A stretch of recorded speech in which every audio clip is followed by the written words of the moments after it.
Welcome to take two. If you tuned into the first take, thank you for bearing with the technical difficulties. So where was I? It's 2017. I'm on a lunch break as part of a retreat that I'm doing with the choir I'm singing with at the time. I'd been working at this church, the church I'm at here, for about 5 years, but I was feeling a lot of anxiety. And in that moment, the reason I was feeling so tense was the fact that my boss, one of the pastors, had asked me to step into a new role. You see, even though I had been singing for years since middle school, even though I had been directing choirs from a choir of 8 to an occasional seasonal choir of about 24 or so for Christmas services, even though I've taken lessons in voice and sung for most of my life, I felt like an imposter because I lacked formal training for being a choir conductor. So there I was at this lunch break, getting ready for a Christmas concert, sitting in the baritone section. And the prior choir conductor was about to announce his retirement. He's much beloved, internationally known opera singer, taught at a local university. I'm here in Denver, Colorado. And I was trying to remind myself of what I would tell some of my private students, which is fear is just excitement without the breath. But through a lot of grace and grit, I stepped into that position and I was able to learn so much that I want to share a little bit with you. So if you're a church or a school music director and you're looking to launch some type of pop-up choir or some type of seasonal choir, or you're looking to get it going and then hand it off to somebody else, this is for you. I'm going to share my 3 biggest lessons I've learned in stepping into this role for the past 5 years as a choir conductor, a role I love. I really think, especially in church music contexts for sacred music, but also popular, there's a resurgence of choir conducting, a resurgence of choirs in general, and people are looking for a new path. Not everyone is in a context where a traditional weekly choir is really what's going to be serving them best. So I want to give you the 3 biggest lessons that I've learned, and they're assumptions I made as a new choir director. And those 3 lessons are as follows. Let me see if I can get my screen working here. So if you're watching live, just give a little live. If you are watching on the replay, just put a hashtag replay. And that lets me know who's tuning in. So you should be able to see my screen here. So the 3 biggest lessons I learned are as follows. Oh, looks like I paused. I learned that it's not about conducting as much as it is about coaching. So what do I mean by that distinction there? I thought that being a choir conductor had a lot to do with your physical movement and the right gestures and the right patterns and the right cutoffs. And that's useful. But if you can cue people to start and cue people to stop, those entrances and cutoffs will get you about 85% of the way there, right? What I really learned was that conducting a choir had as much to do with leadership, coaching, training, education, psychology, conflict management, all of those things. So what I learned was it was as much about the people and the group as it was about the podium or something you were doing with the sheet music itself. So that was the first big thing I learned. It's more about coaching than it really is about conducting. The second big thing, and let me see if this will work here. The second big thing is that I thought it was about repertoire. I thought if I found the perfect piece, that would be the end of all my problems. Pieces matter, and picking the right piece matters. And I spend a lot of time thinking about programming and what pieces work really with the choir. But what I really came to understand is that recruiting made all the difference.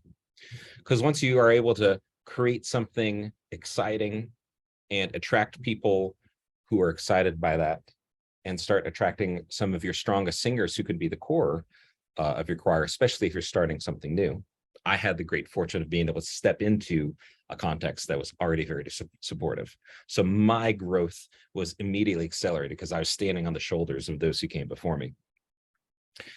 But not only has our choir survived through COVID, we've actually thrived and grown. And I think a big reason of that is we make it open and welcoming, and people have that sense of community. And because I'm doing a lot to try to foster that sense of connection and openness and excellence, we end up recruiting a lot of strong singers, and they keep coming out of the woodwork.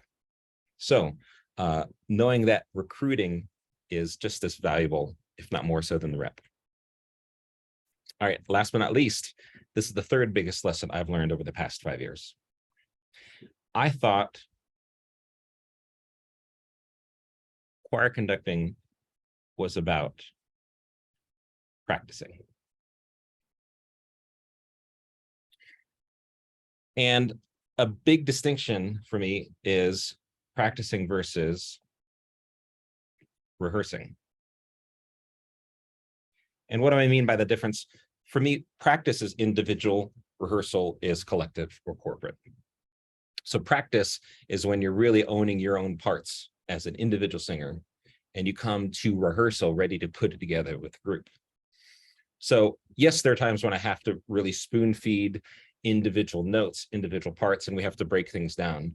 But I found over the past few years, and through COVID, thankfully, the strange blessing is that we've gotten more comfortable with technology as a choir, and I've been able to share resources that have helped people do their own individual practice and then come to rehearsal, so we can not just focus on notes, but we can make music. So coaching versus conducting, recruiting versus repertoire, and rehearsing versus practicing. Those for me were the three biggest realizations I came to over the past couple of years.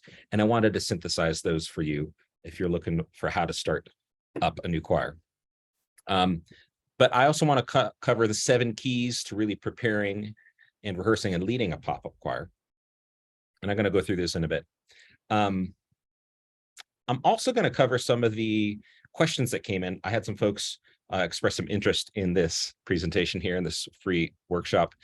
And I'm going to cover those questions. And then if you submitted those questions on the survey I sent out, I'll go ahead and tag you and try to find a time code so you can find exactly where in the live here you can find my answer to your question.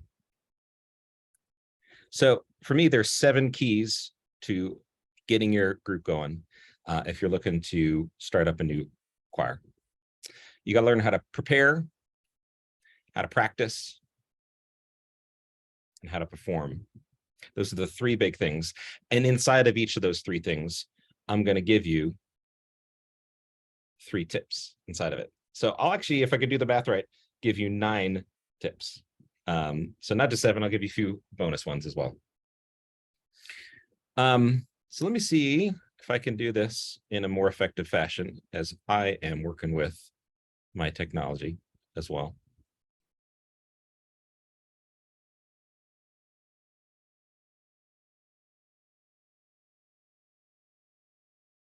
Okay. That's me checking to make sure this is actually working. It's behind the scenes, one-man production. Okay. So you got to work on preparing, practicing, and performing.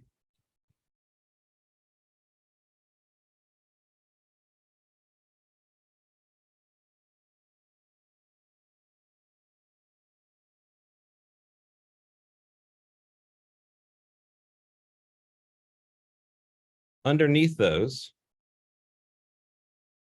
you got to learn how to refine. I'm hopelessly alliterative. How to recruit. And yes, how to pick rep.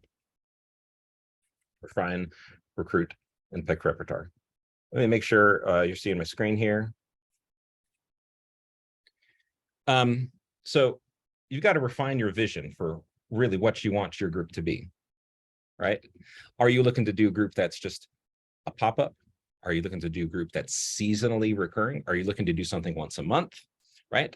how many folks do you want in it? The more crystal clear your vision is for what your choir is going to be, the better your chances of success are going to be.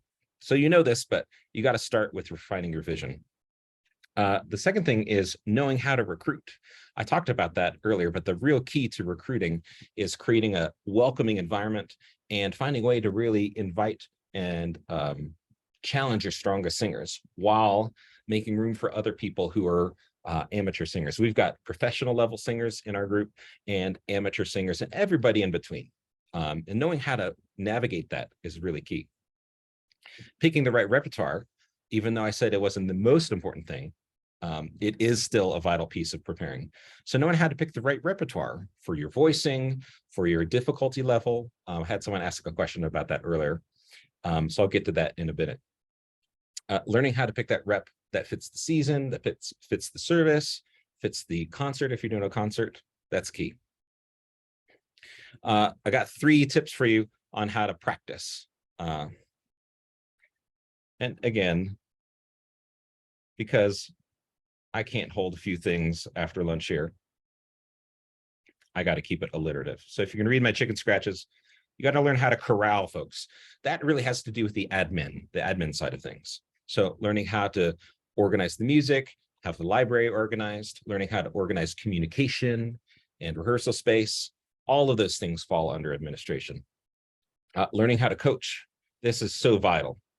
That's what I talked about earlier. It's that ability to be able to navigate interpersonal dynamics, how to work with conflict resolution, how to inspire, how to lead, how to be gracious and down to earth, how to light a fire under people, how to motivate, how to unify. That is one of the most fundamental skills you got to have when you're working on a choir. And of course, last but not least, learning how to actually move. So conducting from score preparation to how you move and carry yourself. And I've had the good fortune of having mentors, people I've studied under, self-study where I've used books and videos. But one of the biggest things, besides just the practice and putting in the hours, has been videotaping myself and reviewing game tape the same way a professional sports player might, and trying to adopt that practice to get better as a conductor. And last but not least, the third big area, and this is going to get us to 7, 8, 9. Under performing.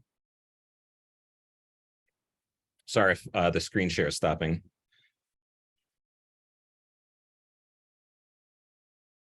You got to learn how to program, how to prepare, and how to promo. Now, I realize that some folks might be in a context where they're planning worship services. And so this isn't necessarily a performative act. It could be in a concert, but if you're in the context of a worship service, I still think it's you're performing a service, pun intended.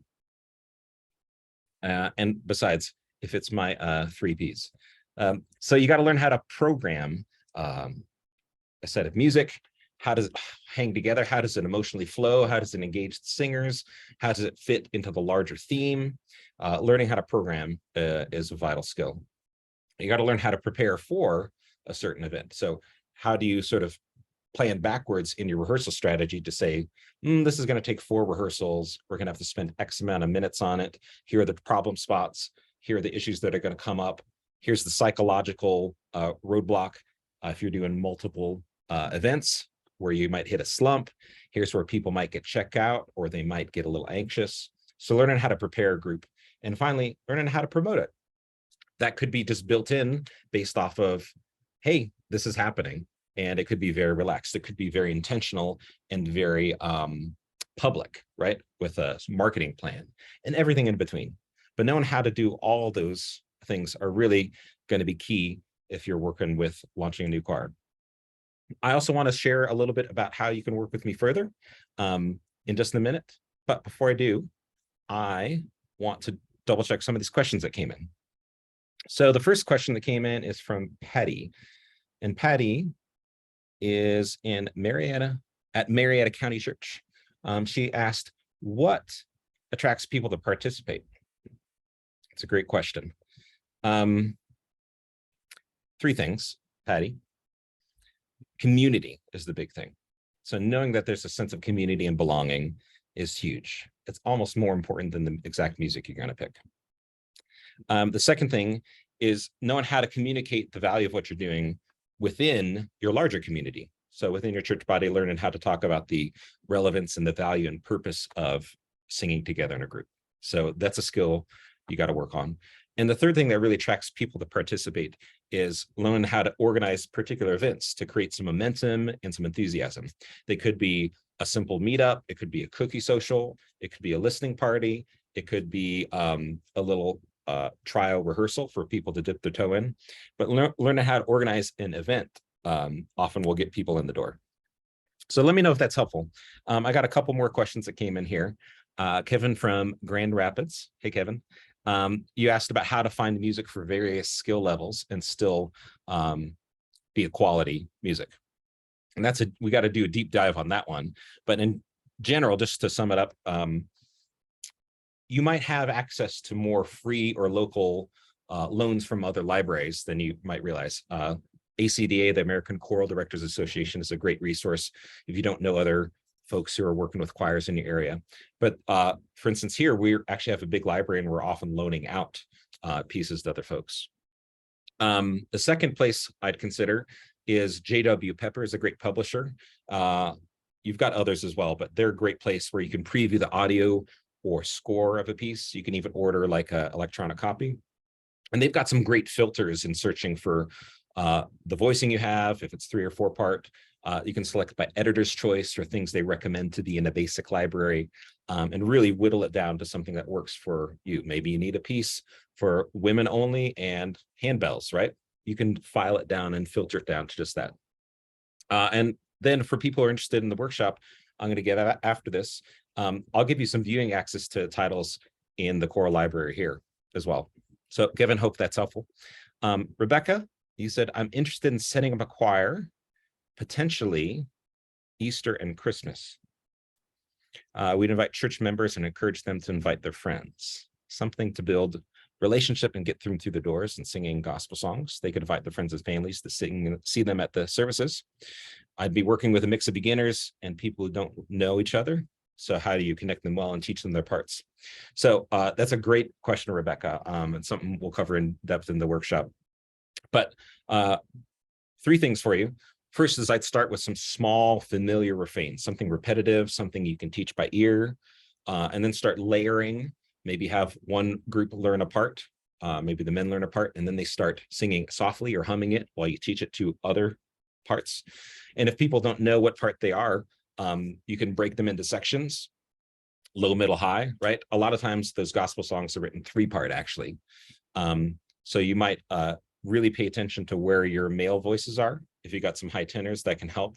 You may have some basses and have to ask them to sing a little higher.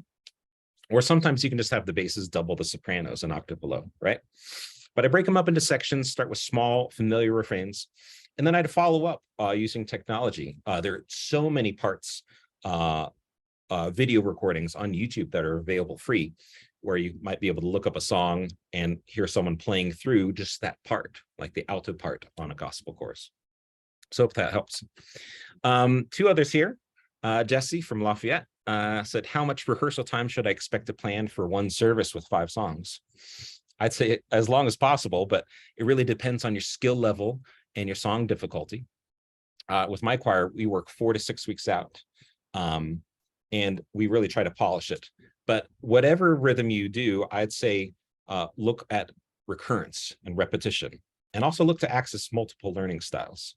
So recur and repeat those things, and look for ways to have them rehearse or practice throughout the week, right?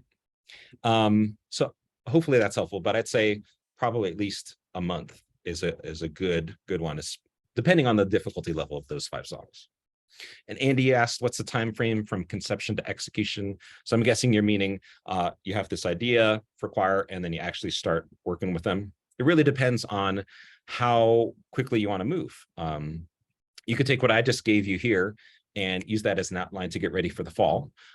If this workshop that I'm going to give in a few weeks is a good fit, then you'll really leave with a concrete plan in hand. We'll walk through and create a really detailed game plan. And I've got some options for more support. But if you're a driven self-starter, I'd say you could even get something launched by this summer.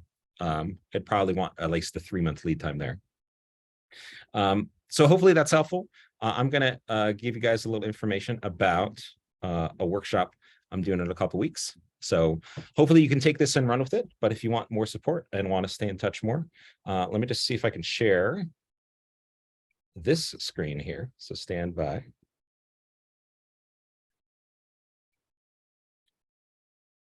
Great. So on Thursday, the 16th, I'm going to share and invite you to register for the church choir camp, how to launch your pop-up choir when you're not a choir director.